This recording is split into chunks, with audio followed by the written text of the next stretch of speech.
Muchísimas gracias. Muy buenos días. Good morning. Este panel va a ser como el panel anterior. Vamos a tener participación en inglés y en español. Y yo voy a estar cambiando entre inglés y español para poder participar con ambas panelistas y que se sientan cómodas en su idioma.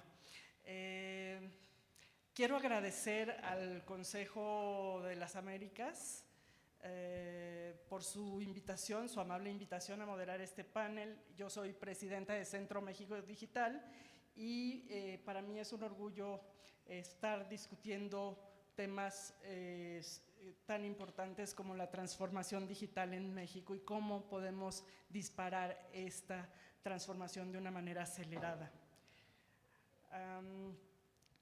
Before we start, I want to give you some numbers. Centro México Digital generates evidence and fosters collaboration to accelerate the country's digital transformation.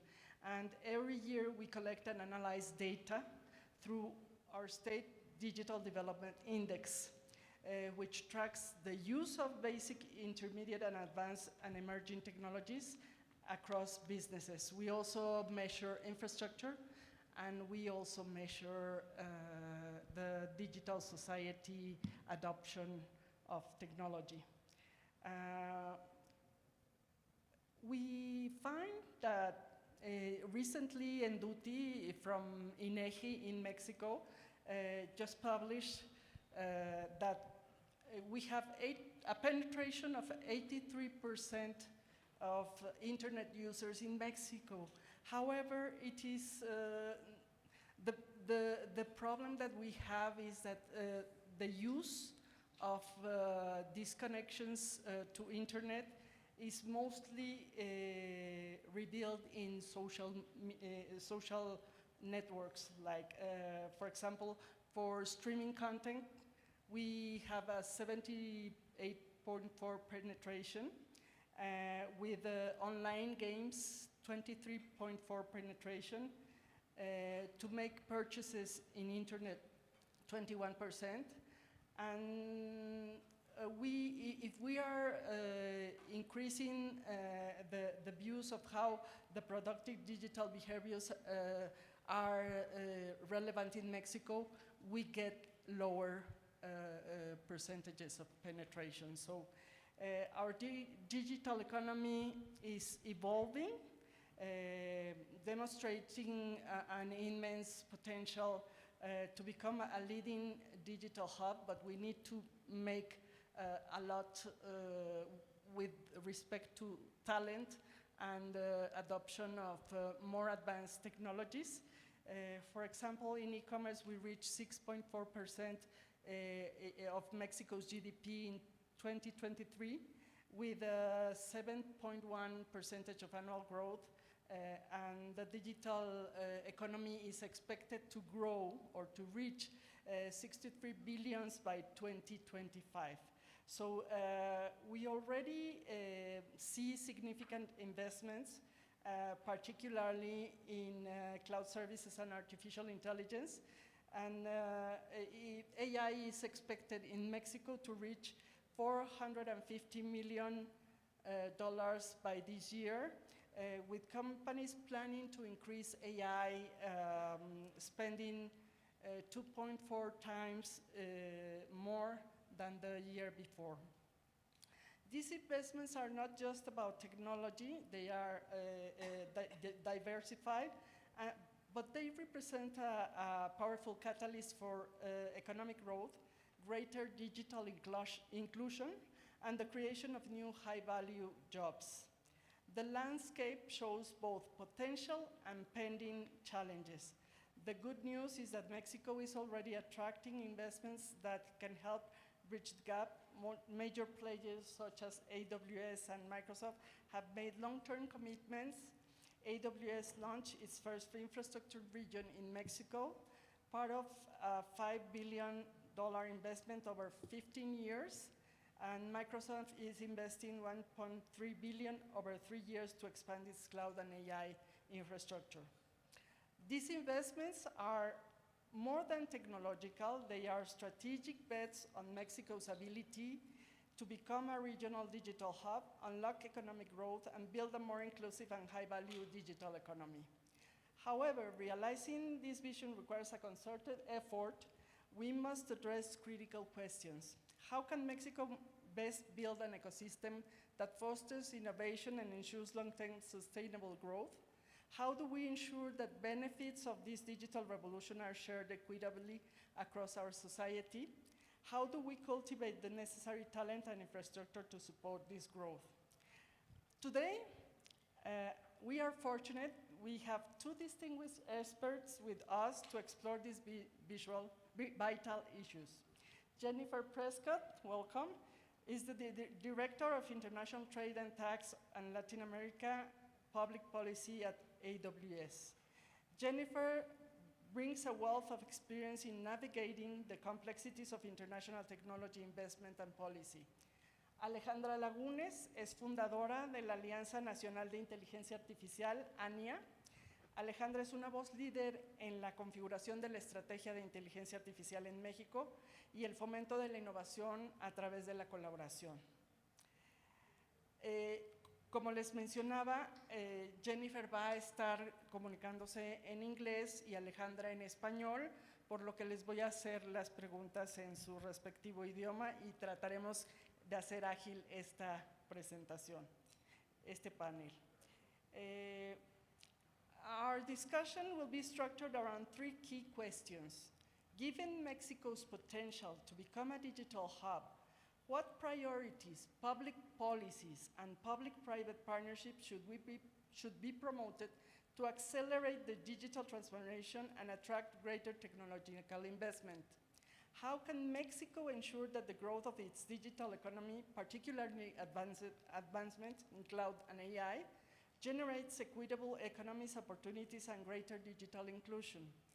What specific strategies can Mexico implement to foster a thriving ecosystem on innovation and collaboration, involving government, industry, and civil society to drive long-term sustainable growth in the digital sector? So let's begin. We will start with priorities, policies, partnerships, and digital transformation. Jennifer, given AWS significant investment in Mexico, what key policy frameworks or regulatory changes do you believe are essential to attract further technological investment, particularly in these areas of data centers and cloud computing?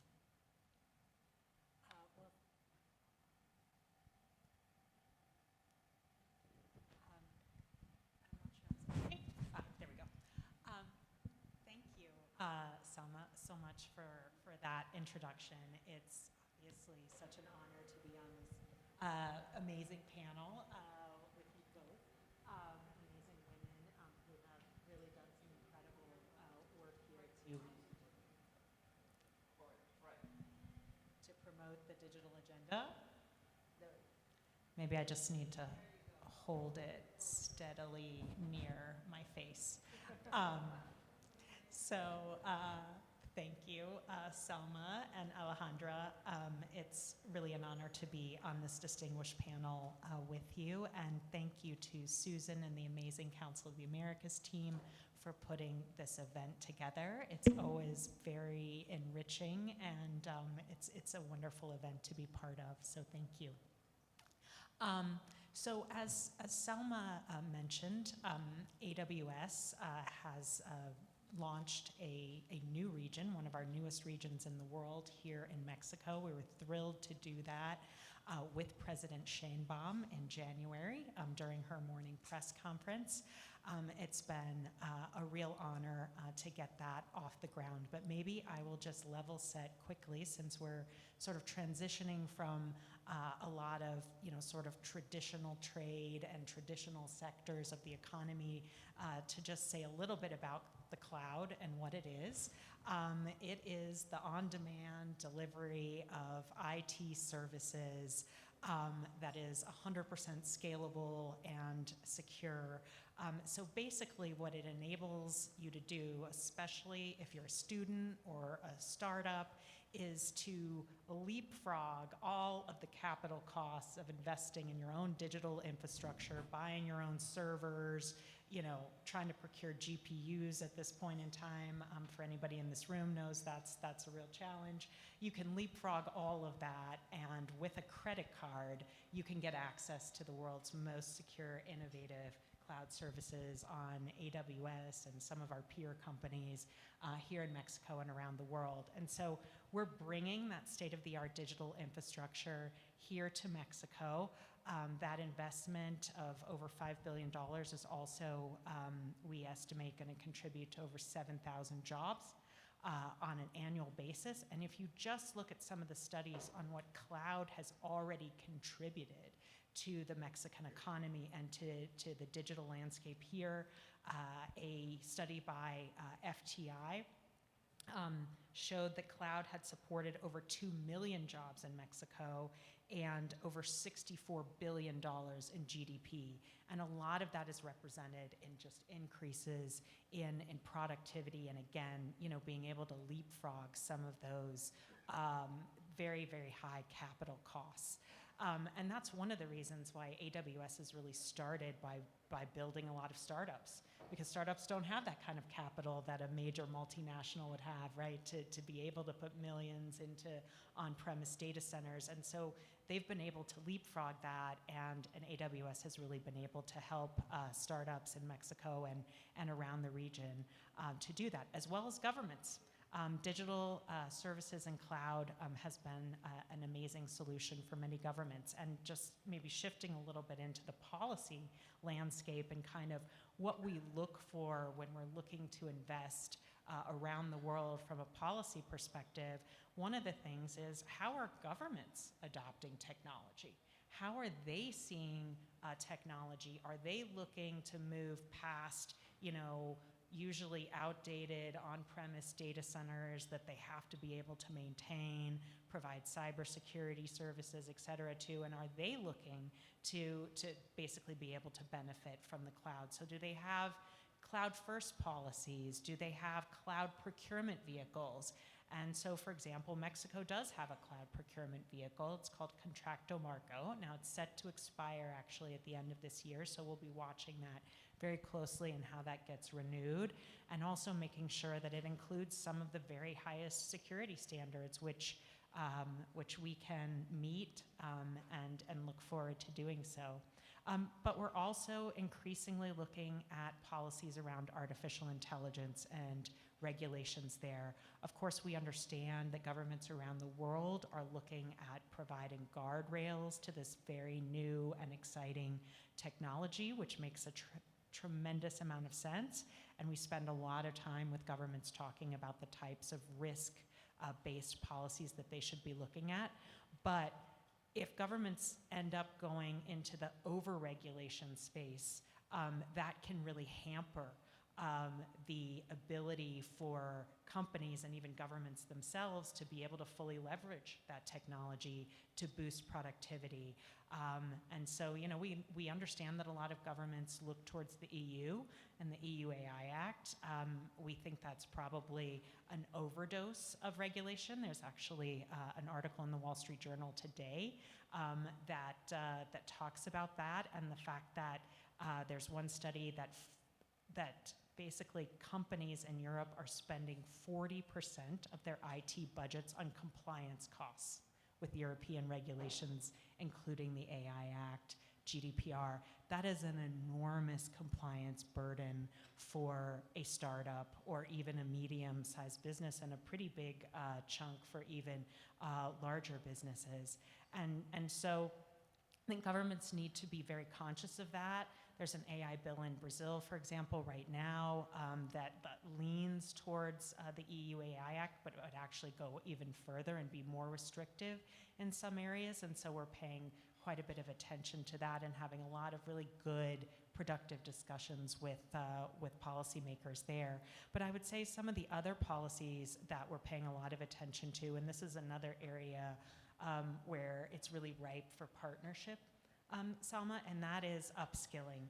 So how are governments looking at their own skills gap and how they can invest in making sure that their citizens have the right talent and closing any of those talent gaps. And so we have committed at AWS to train 29 million people in cloud computing skills around the world. We actually surpassed that goal last year. I think we're up to 31 million people that we have trained in cloud computing skills, and 500,000 of those are here in Mexico, and we have a commitment to train 200,000 more by the end of 2026 in cloud computing skills. And this is a partnership that we have done working through local academic institutions, including Tec de Monterrey. We have an amazing partnership with the Secretario of Economia, and that was started a couple of years ago, and we look forward to continuing that. So looking at that skilling policy. And then I would say in energy, we're seeing increasingly that technologies like artificial intelligence require energy, but pretty much any of the businesses that have been sitting up here this morning require energy for their factories, for powering a lot of that medical equipment in hospitals and things of that nature. So I think energy policies are very, very important, and in particular the sustainability of energy. Amazon has a commitment to be 100% renewable, and we actually met that goal last year, 3 years ahead of schedule. So we're definitely looking at energy mix and the sustainability of energy policies.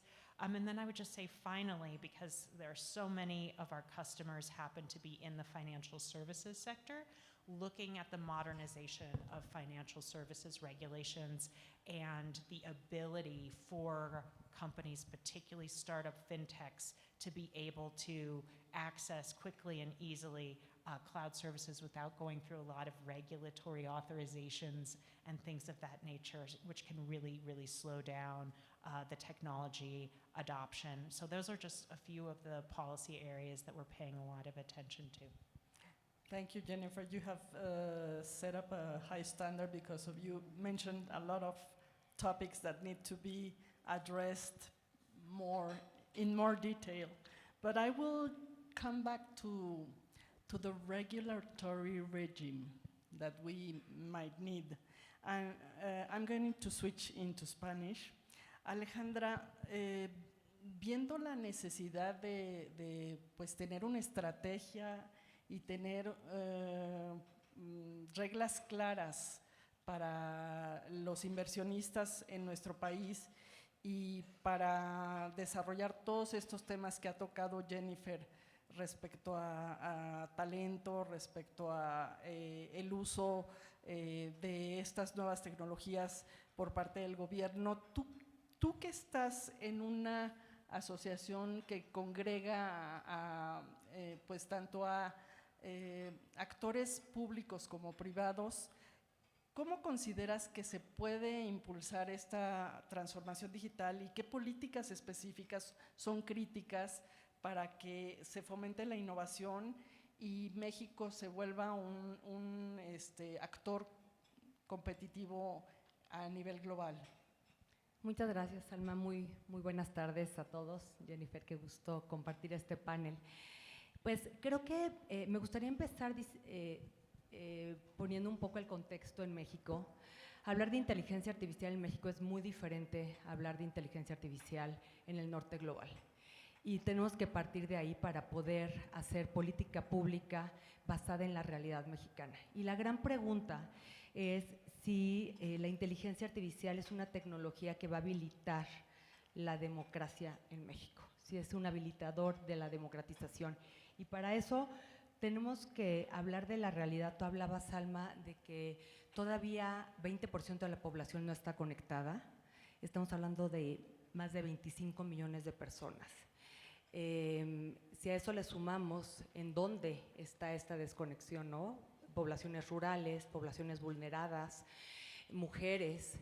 Y después empezamos a hablar de lo que mencionó Jennifer, que son grandes retos, que cuando yo trabajé en Presidencia de la República 2012-2018, son exactamente los mismos. Y esto es lo que preocupa un poco, ¿no? La velocidad a la que el gobierno avanza en estos temas es muy lenta. versus la velocidad a la que avanza la tecnología. Hace más de 12 años hablábamos del gran reto de la conectividad, hablábamos del gran reto de las habilidades digitales. En México, solamente 4 de cada 10 personas tienen habilidades digitales básicas, como mandar un mail. Y solo 1 de cada 10 personas tienen habilidades digitales más avanzadas, como ciencia de datos o como inteligencia artificial. Entonces, empezamos a hablar de temas de conectividad, de inclusión, de habilidades digitales. Y se le suman grandes retos como son hoy la automatización que va a empezar a quitar el trabajo que ya está pasando a millones de personas en México. Entonces, la necesidad de políticas públicas de reconversión de habilidades. Y también me parece que desde el Senado, que es donde lanzo la Alianza Nacional de Inteligencia Artificial, esta plataforma que suma a todos los sectores, academia, sector privado, gobiernos, organismos internacionales, los entonces organismos autónomos, que eran súper necesarios y vitales para poder regular la inteligencia artificial. Pues entonces, desde esta plataforma empezamos a hablar de cuáles iban a ser los retos. En primer lugar, tenemos que entender la realidad mexicana. En segundo lugar, que el gobierno sí es una parte fundamental del desarrollo de la inteligencia artificial, como usuarios de inteligencia artificial, como habilitadores o facilitadores de la inteligencia artificial y como reguladores. Hoy en el Congreso, se han presentado al día de hoy más de 115 iniciativas de ley relacionadas a inteligencia artificial. Se han desechado ya algunas, pero estamos en más de 65. Están 65 iniciativas entre Senado y diputados. Muchas de ellas son modificaciones al Código Penal, otras de ellas son copias a la iniciativa de la Unión Europea, otras a la de Brasil. Y me parece que lo que se vuelve fundamental, Salma, es que necesitamos colaboración. La colaboración tanto con el Poder Legislativo para hacer una regulación responsable, con el Gobierno para hacer las políticas públicas necesarias y urgentes para que no nos quedemos tan atrás en esta era de inteligencia artificial, y con colaboraciones público-privadas, es decir, cómo el Gobierno aporta una visión regulatoria, pero también un compromiso a largo plazo, pero la iniciativa privada puede aportar la flexibilidad, la innovación y la inversión para poder hacer una transformación digital acelerada, que creo que es a lo que nos estamos ahorita enfrentando, que no podemos esperar a que los gobiernos tomen las decisiones, hagan las regulaciones necesarias y que México, como otros países, muchos otros países del sur global, somos más de 130 países en el sur global, nos estemos quedando atrás en una economía que nunca había sido tan disruptiva, tan exponencial como es la era de la inteligencia artificial. Entonces, en términos de política pública, y me gustaría cerrar con esto, creo que hay 3 prioridades. Una, un marco regulatorio claro, responsable, sobre principalmente ciberseguridad, que esto genera confianza digital, sobre inversión en talento, porque se habla mucho de soberanía digital y soberanía tecnológica, pero no hay soberanía tecnológica si no hay talento. Tercero, una regulación clara sobre la gobernanza de datos. Esto le puede dar confianza también a los inversionistas extranjeros. En segundo lugar, política pública que detone la innovación en México.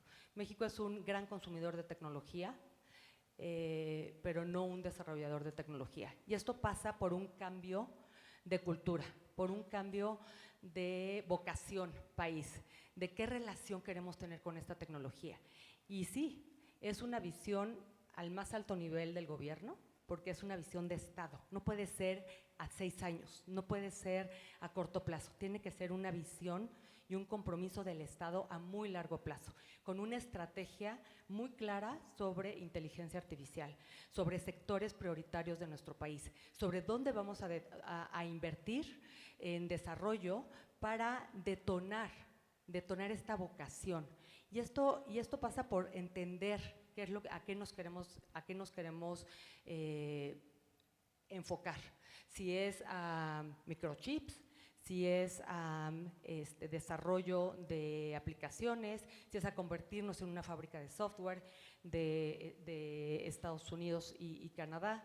O sea, pasa por determinarlo, tener una estrategia. Y en segundo lugar, hubo un dato que a mí me impresionó mucho. El año pasado hubo 3.5 millones de solicitudes de patente en el mundo. Más de la mitad son de China, cerca de 600,000 de Estados Unidos, y después vienen países como Corea del Sur, Israel, Alemania, Reino Unido. México tuvo 1,600 solicitudes de patentes, la mitad de extranjeros que viven en México y la otra mitad de mexicanos. Eso quiere decir la falta de cultura de innovación, la falta de apoyo también a ideas, a emprendedores. Entonces, sí tenemos y necesitamos una política pública que realmente apoye el ecosistema de innovación en nuestro país. Y en tercer lugar, generar capacidades. De nuevo, no hay soberanía tecnológica sin talento. Y para generar talento necesitamos invertir en ese talento, en esas capacidades. México es el segundo país de la OCDE con mayor graduados en ingeniería o en carreras STEM, el segundo. Sin embargo, 75% de las empresas dicen no encontrar talento en México. Hay un problema de empleabilidad. Los chavos, las chavas salen de la universidad con conocimientos, pero no con habilidades. Y esto dicho por la Asociación Nacional de Universidades en México. Hay una deuda de habilidades. Y entonces se requiere urgentemente, como política pública, trabajar la cuarta hélice: la academia, la industria, sociedad civil y el gobierno, para que realmente empecemos a generar talento desde nivel básico. Gracias, Alejandra, pues nos has dado un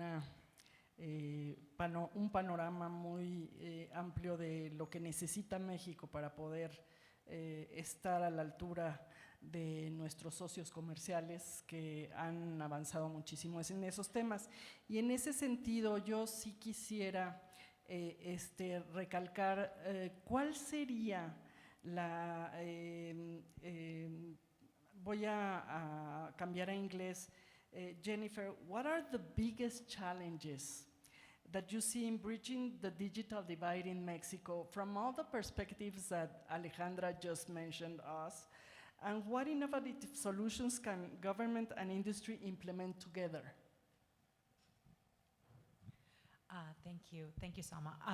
So Alejandra, I loved your point about, we're hearing a lot about digital sovereignty, but your point about skilling being one of the most fundamental ways to address that, to make sure that the local population really is positioned to, one, take advantage of the technologies that are available, but also to innovate and to use those to be more productive, including, of course, generative AI, which, by most accounts has the biggest potential to boost productivity. Since early inventions of steam and things of this,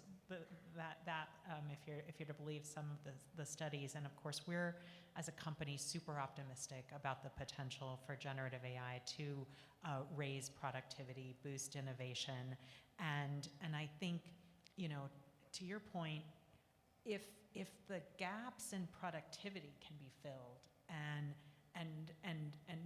productivity levels can leap, income is not far behind, right? And really like leveling out equality from that perspective. But I think in the meantime, it's really about individual companies, customers, governments really thinking about how to adopt and leverage the technologies that are available.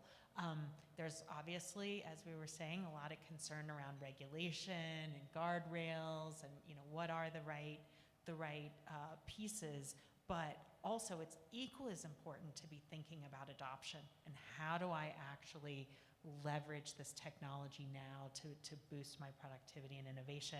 And I mean, we have a couple of great examples of customers here in Mexico that are doing that, especially in the healthcare sector, which by many accounts, you know, has some of the greatest potential to see really, really impactful outcomes from AI to increase patient health. So HMS, which is an IT solution provider for mostly small and medium-sized businesses, they have developed this medical note to help doctors to basically be able to expedite the notes that they have to take, right, for each patient, which is very, very time consuming, you know, process to enter all of that. And so these AI generated medical note software are basically able to increase their time and they're saving up to 50% of the time in their day that they were spending on just writing notes that now they can actually spend with patients, or, you know, reading test results or doing something, you know, to advance patient health. And Grupo Angelis has also been able to transform medical diagnostics with generative AI so that they have basically taken the time that it takes to look at and analyze a body scan, taking that from 3 days to 30 minutes. So just think about the increase in productivity there and being able to get to early diagnoses faster for more patients. And there are just so many amazing, I think, examples of how you know, companies, businesses in the medical sector are taking advantage of generative AI to boost productivity and innovation just across the economy. And then when you think about how you scale all of those, then you really start getting excited about the prospect for building even more democratization of these technologies, more scaling across the economy. And I think, you know, that happens with partnerships with private companies like ours, but also, again, going back to how governments are thinking about how they participate, how they provide skilling, and also the confidence to businesses to say, like, hey, we're working on these guardrails, right? But we want you to be adopting this technology at the same time. We want you to be thinking about how to best deploy it and to innovate using it to help our economy grow. Those are great examples, but how do we deal with the lack of regulation and lack of, for example, surveillance of privacy issues with the information that is being managed by these systems, and not without having a regulatory framework or a strategy in AI and cloud services. How do we, as a multi-ecosystem, how do we push the innovation process in the government faster so we can reach the ideal environment in order to promote new jobs, future jobs, in order to promote better services and more precise results on what we develop in the different economic sectors, such as manufacturing or other sectors where we also need AI and cloud services. How do we do that? ¿Cómo lo hacemos? ¿Cómo logramos que esa parte que nos hace falta y que primordialmente está manejada por el gobierno, pero no es solo el gobierno el que ya tiene la responsabilidad, por así decirlo, es una corresponsabilidad que tenemos que tener en los ecosistemas, tanto de la sociedad civil como de la industria, de la academia y de otros actores relevantes. ¿Cómo hacemos para que vayamos más o menos aparejándonos? Sabemos que las leyes y los marcos regulatorios siempre van un paso atrás de la tecnología, pero ¿qué experiencias o qué recomendaciones nos pudieras dar, Alejandra, para que pudiéramos dar ese salto cuántico en México? Pues es tan simple y tan complejo como cambiar el modelo de gobernanza. La gobernanza tiene que ser colaborativa, ya no puede ser centralizada, tiene que ser descentralizada, así como estas nuevas tecnologías completamente descentralizadas, necesitamos gobernanzas descentralizadas, es decir, modelos colaborativos en los que el gobierno tenga órganos consultivos multisectoriales y multidisciplinarios, porque estamos hablando de una tecnología de amplio propósito. Se dice, expertos dicen que hay en la historia de la humanidad 24 tecnologías de amplio propósito. Estamos hablando del nivel del fuego, la invención del lenguaje, la prensa, el motor de combustión interna, la producción en serie, internet, inteligencia artificial. O sea, estas tecnologías de amplio propósito que van a transformar absolutamente todo. No hay un sector que no se va a ver transformado por la inteligencia artificial. No hay un sector. Es un cambio civilizatorio. Es por eso que el gran debate internacional es qué hacemos con esta tecnología, cuáles son las líneas rojas, cuáles son los usos prohibidos, qué regulamos. O sea, es tan complejo porque es una tecnología que va a impactar absolutamente todo, que ya lo está haciendo. De repente tu mundo cambió y no te diste cuenta y ya cambió, y ya es diferente. Eso es esta tecnología. Entonces, los gobiernos ya las respuestas que nos dan las instituciones no son suficientes para el nivel de disrupción de esta tecnología. Si no cambiamos el paradigma de cómo se gobierna la tecnología, no vamos a avanzar. La tecnología va a seguir avanzando. Para darles un ejemplo, Microsoft, Nvidia y Apple, 3 compañías americanas, hace 7 años valían lo mismo que el PIB de México. 7 años después valen 7 veces el PIB de México. 7 años después valen 7 veces el PIB de México. Piensa en 5 segundos eso. Si no cambiamos el modelo de gobernanza y el gobierno se vuelve mucho más horizontal y empieza a colaborar con expertos que entiendan cómo se usa la tecnología en cierto sector y en base a ese uso de la tecnología, dependiendo del nivel de riesgo y dependiendo del nivel de afectación a los derechos humanos, se empieza a ver cómo se regula, y por eso hay sandboxes regulatorios, estos laboratorios de prueba donde se lanza la tecnología y donde los reguladores experimentan antes de lanzar una tecnología que puede tener un impacto muy grande, tanto positivo, pero con un alto riesgo. Son nuevos modelos de gobernanza, y creo que esa es la clave.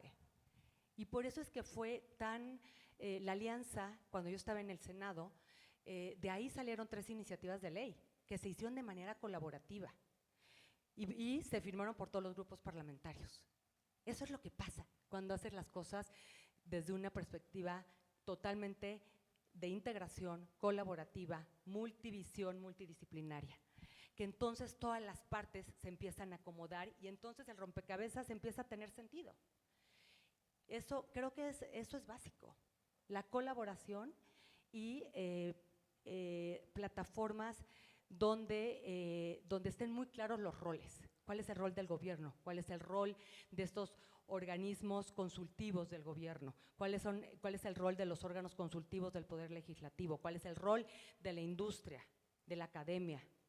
Y entonces, teniendo muy claros los roles, empiezas a tener dientes, porque también si no, hay asociaciones y fundaciones, pero sin dientes. No, tenemos que encontrar desde una visión muy innovadora cómo este nuevo modelo de gobernanza puede tener realmente dientes para poder actuar y responsabilidades muy claras. Gracias. Nos quedan un par de minutos. Yo quisiera que en este par de minutos, tanto Jennifer como Alejandra nos digan así una idea clave que debemos de dejar en las mentes de todos los que están aquí presentes para poder avanzar en esta oportunidad única que tiene México para aprovechar estas fortalezas y abordar estos desafíos y que logremos la transformación digital de México. Jennifer, your turn. Wow. Okay. One big idea. I think that Mexico is definitely already on a path to be able to leverage a lot of the technologies and the digital innovation that we've been talking about this morning. And President Sheinbaum has outlined a lot of that vision, right, in terms of her digitalization agenda. And I think that the investments are here, right, including ours in terms of the digital infrastructure. It's present. You've got a lot of really fantastic, smart people and companies that are thinking about innovating. And so I think all of that is definitely coming together. And I think that Mexico has an opportunity to really look at its competitive advantages across all of that in the region. And I think that there are lots of lessons learned from the industries that Mexico has been able to attract through nearshoring, especially in the last few years, where many companies around the world are looking to diversify supply chains to bring them closer to home. And for many, that means outside of Asia, and in particular China, where we're seeing a lot of growing government concerns around sort of these different tech ecosystems, if you will, and the security implications of that, right? And so, I think in semiconductors, which Alejandra mentioned, I think there's a huge opportunity for Mexico to learn from, how Taiwan built an ecosystem, which is what it is. I mean, it's not just having a factory that produces semiconductors. It's a whole ecosystem. It's the skilling that we were talking about, right? Having that population that has the right skill sets, looking at the packaging and testing that's required for these like super high-end pieces of machinery, and that's about skilling and lots of other things. And so kind of, looking across like the things that all of these businesses need who are investing here in Mexico, which includes semiconductors, by the way, everything from autos to our data centers, right? Like how can they really build their competitive advantage there? I think will be probably top of mind for policymakers. And I think it already is. We spent some time yesterday with the new Secretary of Science, Humanities, Technology, and Innovation. They're definitely thinking about these things, and they're talking to businesses, and I think that's why it's so important, your organization, Alejandra, that it is really about collaborating across all of these different, parts of society, from the legislators, the policymakers, the businesses, the academics, citizens, right? And having that kind of collaboration really will help with the think big. Muchas gracias, Jennifer. Alejandra. Pues sin duda para mí, tiene que ser una política de Estado con una visión a muy largo plazo, y entonces con una estrategia muy clara de qué tenemos que hacer para cerrar las brechas, resolver los grandes retos que tenemos, pero al mismo tiempo que aprovechar la gran ventana de oportunidad que tiene México en estos momentos. Tenemos una ventana de oportunidad con el nearshoring, con el bono demográfico. Todavía en México la población económicamente activa es mayor que la económicamente dependiente. la cantidad de estudiantes de carreras STEM. O sea, tenemos estas grandes oportunidades que tenemos que aprovechar con la política de Estado, con una regulación clara, muy responsable, y eso, créanme cuando digo que estoy en contra de la sobreregulación, me parece que tenemos que encontrar la manera de ir generando un marco regulatorio que de certeza jurídica y de certeza de inversión y de confianza también a los usuarios. Pero eso pasa por, es muy complejo porque para mí la regulación tiene que ser sectorial y dependiendo del nivel de riesgo. No es regular la tecnología, sino el output, la consecuencia del uso de la tecnología. Y para eso se necesita un trabajo, es un trabajo complejo y es un trabajo de nuevo colaborativo. Regulación responsable y políticas públicas para mí es educación, educación, educación, capacitación, capacitación, capacitación, generar talento e inversión en infraestructura. La inteligencia artificial requiere de infraestructura potente. México tiene muy poca, Salma, tú eres experta en esto, me parece, lo hemos platicado, creo que hay 166 por ahí, centros de datos. ¿Cuántas supercomputadoras hay en México? Es que es difícil mencionar porque el término supercómputo puede tener muchas acepciones, entonces, pero hay pocas. Pero hay muy pocas, sí. y entonces aquí se vuelve muy relevante las asociaciones público-privadas, la inversión como la que está haciendo Amazon, la nube, porque si bien generamos talento y desarrollamos talento, ¿qué infraestructura van a usar? Entonces, ahí es otra de las políticas públicas, me parece súper prioritarias. Y de nuevo, quiero cerrar con esto, la inteligencia artificial tiene que ser una herramienta de democratización. No se puede quedar tanta gente atrás en México y necesitamos emparejar el piso. Para eso se requiere de una visión urgente del gobierno, pero también desde la academia y de la iniciativa privada de cómo podemos ayudar a que los que hoy no tienen acceso lo tengan. Generar las habilidades, que de nuevo pasa por educación y por capacitación, para que realmente sea una herramienta de transformación social, económica y nacional.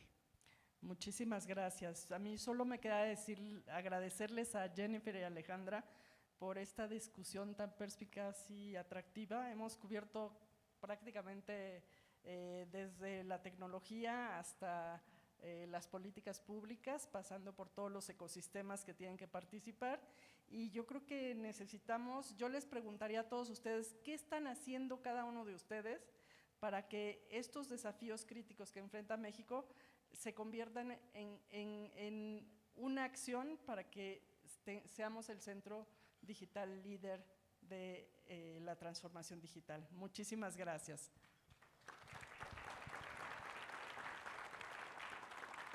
Agradecemos a nuestras panelistas por su excelente participación.